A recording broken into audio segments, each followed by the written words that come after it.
right, well, we got another episode coming at you with Executive Fight Night Edition. We're coming to the end of training camp. We're about 1 week away, so thought I'd start with a little bit of an introduction. If you don't mind, just kind of tell me your name and who you are and what you do and all that. Sure. My name is Alvaro Diaz.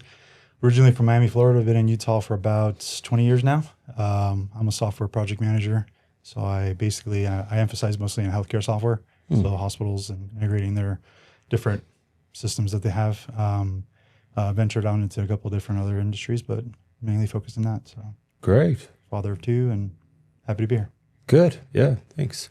All right, my name is William Anzora, and I am owner of Anzora Drywall. So we remodel basements.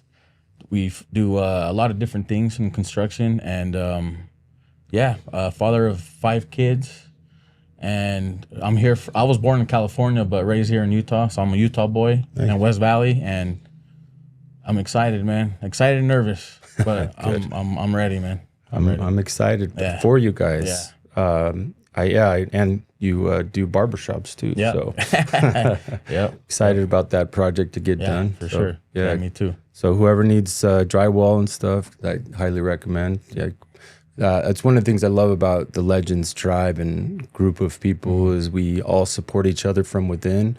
And, it was a no-brainer when I knew that's what you did and I needed it for one of my shops and bam, done. Yep. So appreciate you doing that. I appreciate you, man. Give me the chance. Of course. So tell me why you thought that fighting in a show, boxing, what interests you about this? It's a good question. I stumbled onto Legends Gym. I did CrossFit for a while and then decided I needed to take a break from that. So I started just going to a regular gym. And then just down the street from the regular gym in Sandy was a Legends Gym. And figured out, you know what, I'll come. And I actually thought it was one of those fitness gyms, so boxing fitness. Yeah.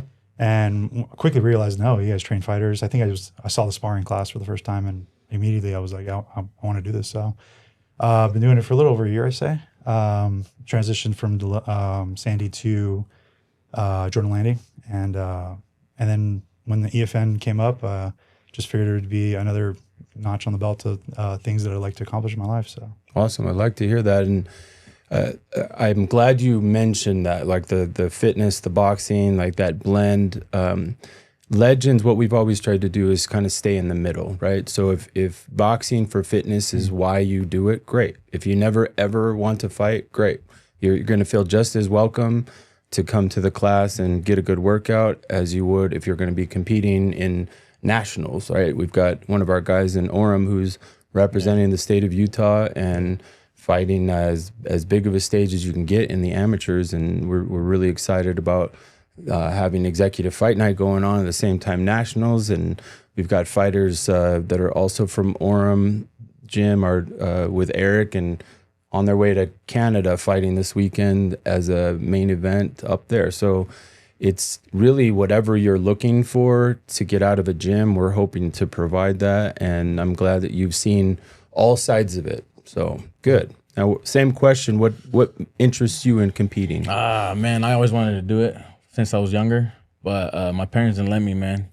And so I started training at 18. Then I met some friends that were boxers. Then I just got into it with them. Then I just kind of kept going from there. And I seen that Executive Fight Night. I was like, oh, man, I think that would be really cool for me to do it. I've never done it before, but like, man, I think that's a good opportunity for me. And just to kind of push me mentally and physically and kind of see, test my limits, man. Good, test my limits. I can see that. I mean, the entrepreneur gene, when you're executives and entrepreneurs, it's why the boxing show works so well for us. This is our 9th year of doing it, and we never have a hard time finding applicants. I get asked questions often, how do you guys find people that want to do this, right? Like most people that box or fight, they've been doing it for a long time, and they've been training for a long time, and then to test where you're at, you fight, and that tells you where you're at as a fighter, and that's the normal progression, right? So with the Executive Fight Night, we're starting you 9 weeks out, which is a realistic training camp if you were training for a professional fighter or whatever, and but you typically have a baseline. So we're teaching people sometimes that have never thrown a punch before, right? You know, we had a year where we did a BYU versus Utah retired football players, and all big, strong, tough guys, but hardly any of them knew how to throw a punch, you know, and it was really cool because training athletes, you know, they pick it up really quick. You know, you probably saw CrossFit and the conditioning and how that translated over into boxing has a nice translation, right? And then when you add that athletic component to it, you pick up boxing quick and you start to go, okay, I understand this as a sport, not just as a brawl, right? So what do you think you picked up the most during this training camp that might have surprised you? Definitely the cardio. It was cardio was a significant amount of cardio in there. And all of just the fundamentals, like the focus on the fundamentals. I think that's the biggest thing that I've gotten out of this, because you go to the classes, you hit the bag, you hit the speed bags, but then you realize when you're in the sparring sessions and when you're in the training sessions that the fundamentals are still things you need to work on continuously. And it's, you know, I'm lucky to have great coaches with Fina, Demetrius, and all the other guys that are at Jordan Landing. Really grateful for them because they focus on the fundamentals. They just keep talking about how the reason why they're pros are because they are amazing at the fundamentals. Right. That's so true. Like it's funny sometimes when you're scrolling through Instagram and you see that real big meathead hitting the heavy bag inside of like a Vaza or one of those those traditional gyms, and you know they're feeling themselves, no worries. But I kind of laugh because the bag is swinging all over the place, and they feel like they're doing it right, but that's like the biggest indication of fundamentally you're hitting the bag incorrectly. So I used to stop and I'd say, hey, can I show you how to hit the bag right? And it makes a difference on doing it right. Not only do you get a better workout, but you hit harder, you hit faster, the bag doesn't swing all over the place, and so it teaches you fundamentally what you're supposed to be doing in conjunction with conditioning. What do you think you've learned the most so far? Conditioning as well, man. That was really tough for me. I was like, dang. So kind of pushed me to that, and the fundamentals as well, because like I already knew kind of what I was doing, but then there's some things I had to clean up. Thanks to my coaches, Tanner, Chantel, they kind of helped me out a lot, and nice. It's kind of just cleaned me up a little bit, and yeah, just it's easy hitting the bag, man, but it's a lot harder once you got someone in front of you, man. So yeah, and they helped me out big time. It's a lesson, right? Like the bags don't hit back. Nope. Nah. You can do all these things, man, but it's not the same. Yeah, I found it really interesting is, I've trained fighters, I've trained lots of people from all skill levels and backgrounds, and I'll have a lot of people when I'll say, hey, you should come train or come fight or come whatever, and like, oh no, I don't like getting hit in the face. I'm like, I don't like getting hit in the face either, So like the idea is to learn how to not get hit in the face, how to move your head and move your feet and create angles. And those are all the things that during your training camp that you're learning, that even the best street fighters or tough guys, when they truly understand the angles and the science behind boxing, those are some skilled athletes that are, Demetrius and Tanner and all, like they're amazing at what they do. I watched Chantel the other day sparring and throwing an amazing up jab. I was really impressed with her ability to land that. It's a hard punch to land. And you start to learn this confidence, and then the game slows down for you and you start to see things and notice things. And it all starts with the basics. But I can tell you, as you guys are definitely noticing and now have a firm knowledge of, is that conditioning matters the most, right? You could be the most talented person in the world, but if you can't last 10 seconds, you're done. All the fundamentals go out the door, man, when you're tired. That's right. The hands drop. You start everything. Your mind gets focused. So what I like to do as we get closer to fight night is back when I was training the fighters, I would hold mitts a certain way where I am just in your face pressuring, you're holding you, like keeping, me engaged so that you're just adrenaline is started going, because I want people to realize that the next thing that you guys are going to work on for being a week out from your fight is the game plan on how to control adrenaline. That's the part where you think about like your first time sparring or the first time getting in with somebody that you feel might be better than you, and you've got those nerves, and all of a sudden you're like, why am I so tired so quick, right? And you guys are in shape. You know, you guys are already you're ready, but it's that adrenaline. How do you control that? How do you keep your mind calm? So, what do you think your plan is for controlling the adrenaline, keeping your mind calm? I think it goes back to the fundamentals again. It's the deep breathing, making sure you focus on breathing, because I think a lot of times when we're throwing punches, we tend to just hold our breath, and that's the first mistake that we'll make, and that'll tire you out very quickly. So make sure to control the breathing, and then I mean, just remember the coaching that you received from the last 8-9 weeks. So yeah, focus on those things. Smart. For me is what Tanner used to tell me. Well, he tells me now. He's like, hey, visualize it so vivid that once you get in that fight, you're gonna already know what to do and what to expect. So I've been doing that. I've been working on that a lot, and control your breathing, man. That's like the most important, and just try to relax as much as you can.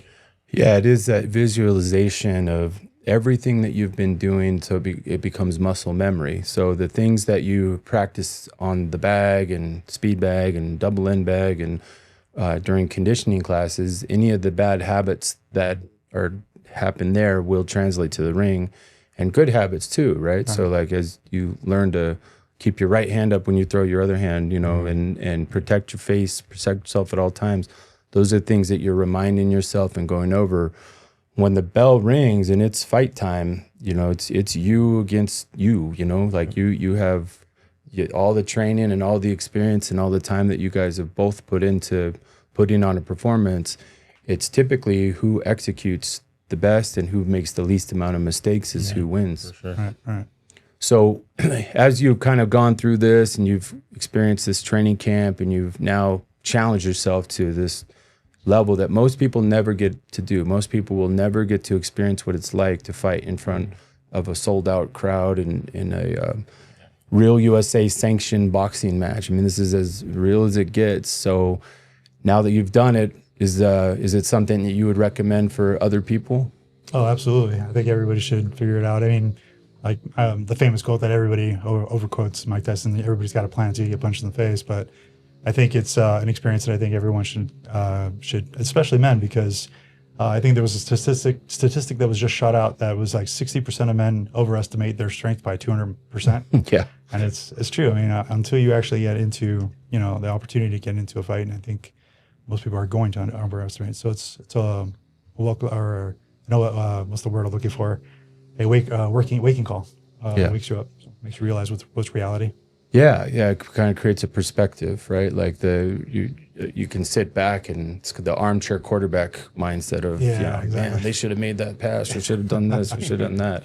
And like, okay, well, when you're in the ring and you have that in front of you, like hopefully you have that clarity to do that, right? So, what do you think? What would you say? Most definitely, man. Because it pushes you mentally and physically, man. And boxing is the best way to get in shape, and like, the whole training camp experience is really cool, and like, I don't know, man. How can I explain it?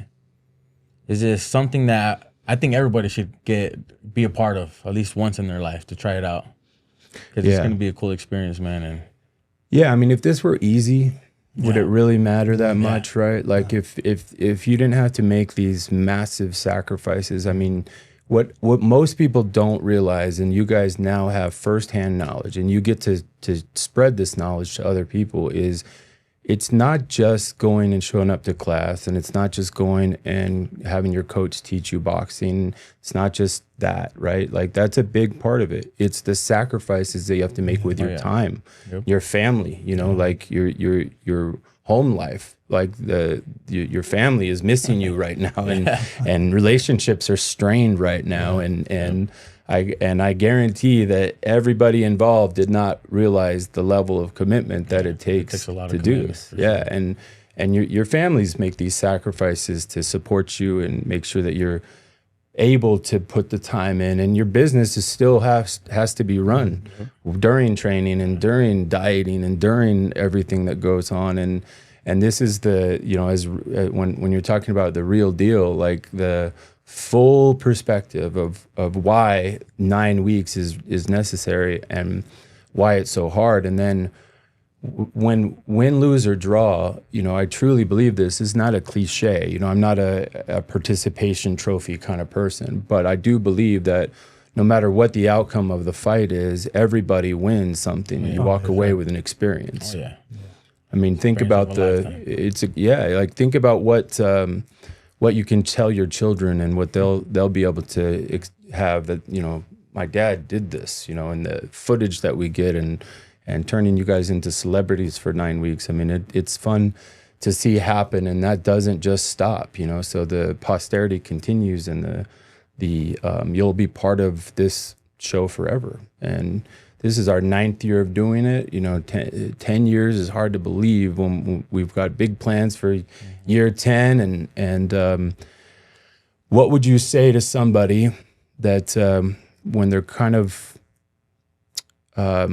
experiencing the tribe that you guys have experienced, working with the coaches, working with all of these things, what would you say to somebody that's having doubts right now that you can say that you have learned or that you've taken away from your experience so far, if you were to give them some advice?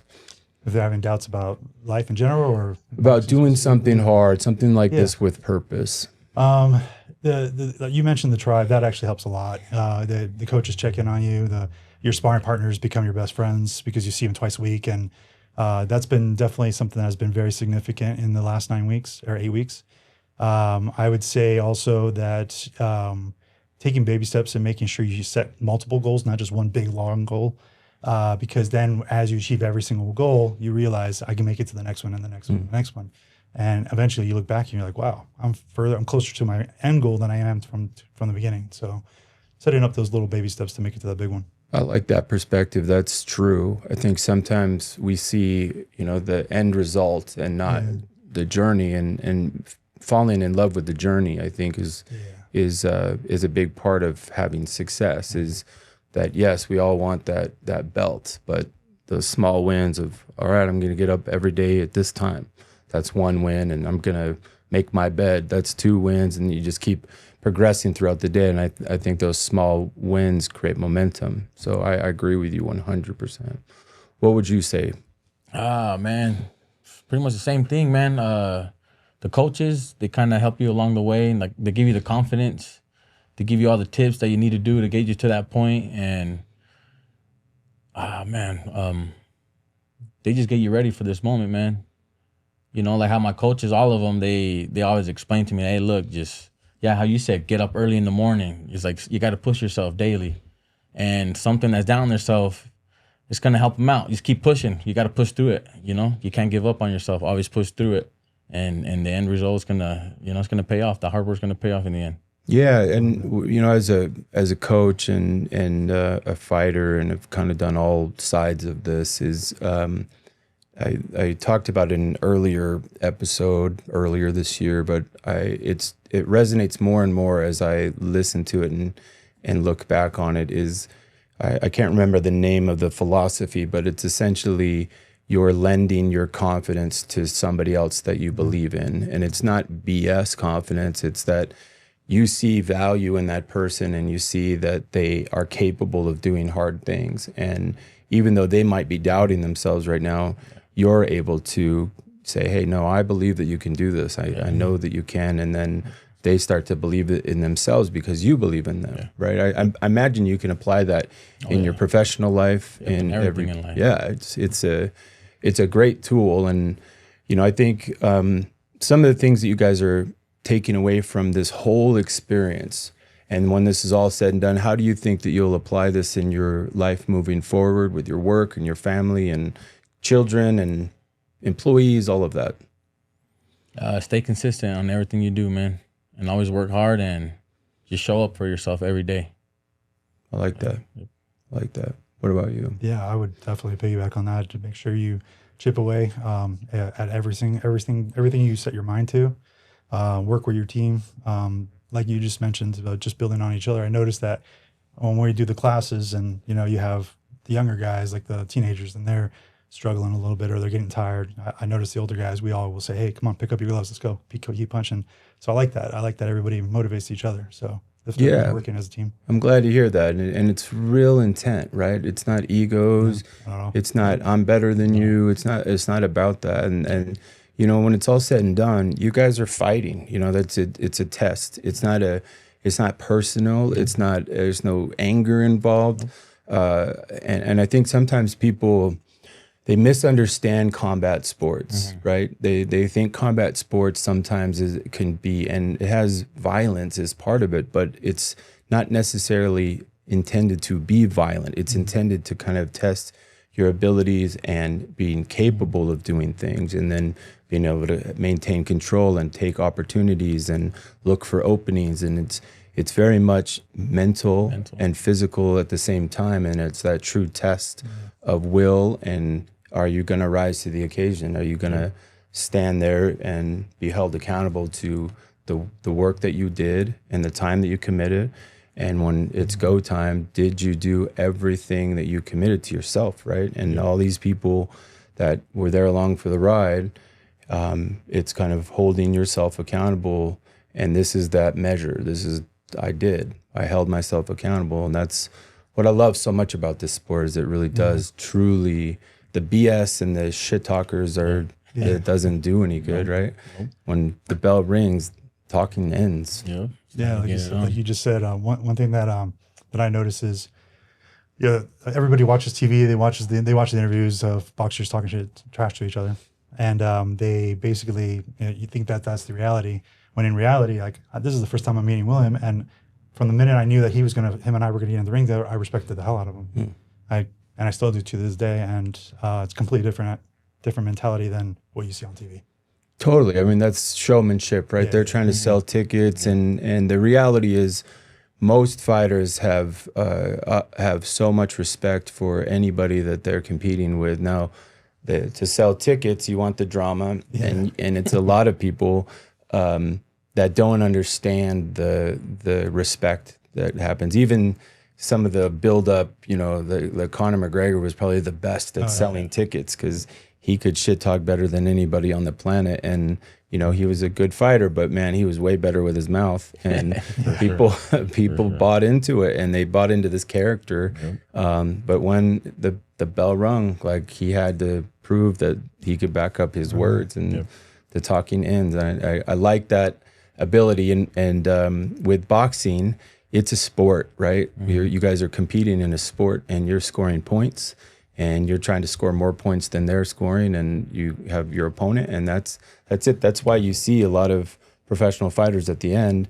It's you hug it out, and you respect the other coaches, and they go across it happens almost every time, with the exception of a few, but the majority it's what you said. It's an instant respect.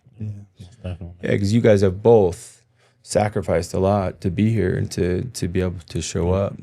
So we're 1 week out. 1 week. Next week is one of the weeks that I sent a message, I hope you got today, about just relaxing and staying calm. And, you keep your conditioning going, but you're not sparring anymore. Like, this is where the mental game starts to happen, and where you stay mentally calm and collected and busy and productive.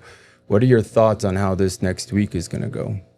You said it. Basically, it's going to be a lot of mental preparation, a lot of strategic planning, a lot of injury care, or basically taking care of your body, keeping the conditioning up.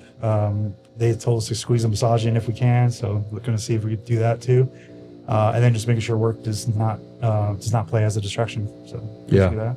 And then making sure the family knows after this week we go back to the normal living again. So. You get to be present again.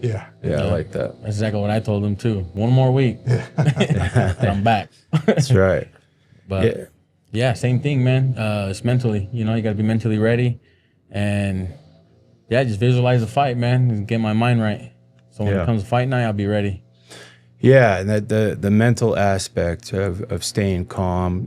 I recommend go to Atmosphere if you can, or any of the clinics, and cryotherapy, red light therapy. Let your muscles and your joints and all the trauma that you've put your body through have a chance to heal and recover. It's going to be essential that that you allow your body to get to this machine that you've created, and that machine's got to perform now. And sleep is super important. You know, people, it's surprising, right? That how much you're putting your body through, and it's hard to sleep during fight camps. I don't think people realize that, because you know, you're going so hard and so intense that I think a lot of fighters, that's one of the hardest parts, is making sure you get full rest so that your body can recover. Yeah, it is a fun experience, and the full 9 weeks is so essential. We a few years ago, we thought, well, you know, let's try to do a 6-week camp and see if we can still accomplish the same thing. It had everything to do with the venue that we were working with and trying to make timelines work. And 6 weeks just wasn't enough. Like we had more injuries.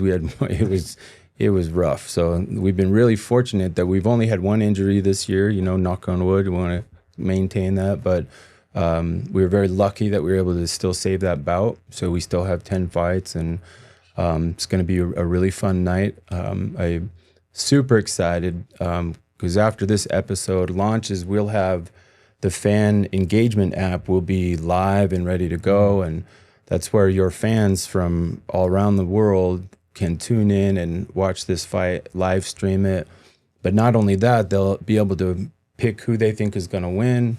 They get to pick who the fight of the night is. They get to pick who had the best sportsmanship. There's a whole bunch of things, a bunch of trivia games, and they earn points, and they create a leaderboard, and those points they can redeem for cool gifts and prizes and stuff. So when people come to the event and they're being entertained by you guys putting on a show and fighting, they also get to feel like they're part of the experience with this engagement. So it's the first time we've ever used this app. We just developed it this year, and it's each year I try to do one better than the year before. And so this will be the first time that your fans will be able to get to use something like that.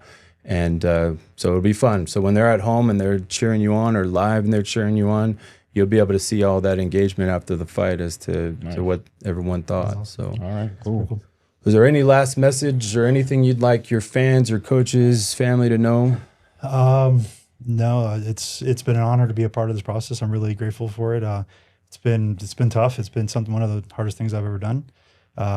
Grateful for let me think, the patience that my family's had with me and work and all that. So it's been quite a process. It's definitely been a lot of fun. So looking forward to fight night. Good. Glad to hear that. Same thing. Appreciate my coaches. Shout out to Tanner, Chantel. Thanks to them, I'm ready. And my family, my friends, you know, I'm ready to put in the work, and I'm ready to perform Saturday. So tune in. Good. Yeah, this is going to be a good bout.